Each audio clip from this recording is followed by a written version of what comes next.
She ran more than 50 marathons, the picture of health. But Christine Schoenholz couldn't outrun what was hiding in her chest, a genetic time bomb that nearly killed her. This morning, our senior health correspondent Monica Robbins shows us how this Avon Lake runner fights to reclaim the sport she loves.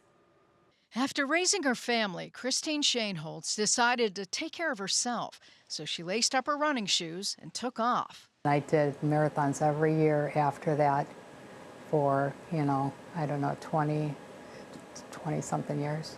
More than 50 marathons, including New York, Chicago, and Boston. In 2013, she crossed the finish line just before the bombs went off, a heart-stopping experience. But in January 2022, an easy 8-mile run nearly stopped it for good. All of a sudden, I just didn't feel right. And I didn't know what that not right was. It was just like I was off. No chest pain, no warning, just off. My husband asked like a couple of times, "Are you okay?" And I said, "I think," and then all of a sudden I said, "No, I don't." And that's when he called 911. Paramedics raced to her home. Christine thinks she'll be fine, but the heart monitor showed ventricular tachycardia, a deadly rhythm. He said, we have to defibrillate you, and they hit me with the paddles, and then I got really I could feel like I lifted off of the stretcher. She's awake when they gave her the life-saving shock. At the hospital, her cardiac cath comes back clean. No blockages. But when they map her heart's electrical system, they discover extensive scarring in her right ventricle.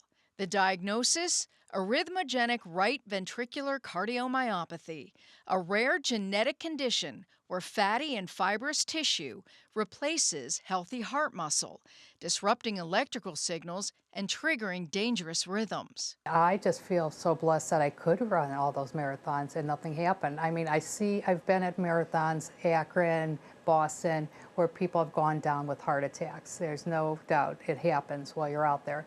And I think, wow, how did I run all those marathons and it never happened then? An implanted defibrillator becomes her insurance policy. For months, she can barely exercise, but that marathon mind keeps her going. Last summer, she starts working with a sports cardiologist at UH. So she came to me to say, can I exercise more? Am I doing too much? Really what's safe?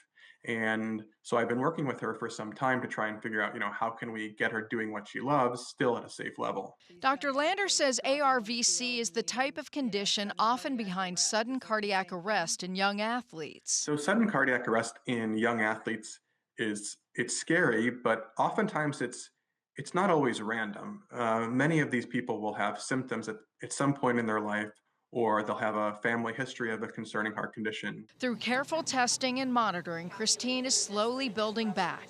Today, she runs a few minutes at a time, staying within strict heart rate limits. She still coaches her marathon training group. Things happen, and you're either going to say, "Oh, poor me," or you're going to say, "Hey, I'm going to make the best of this," and that's what I'm trying to do.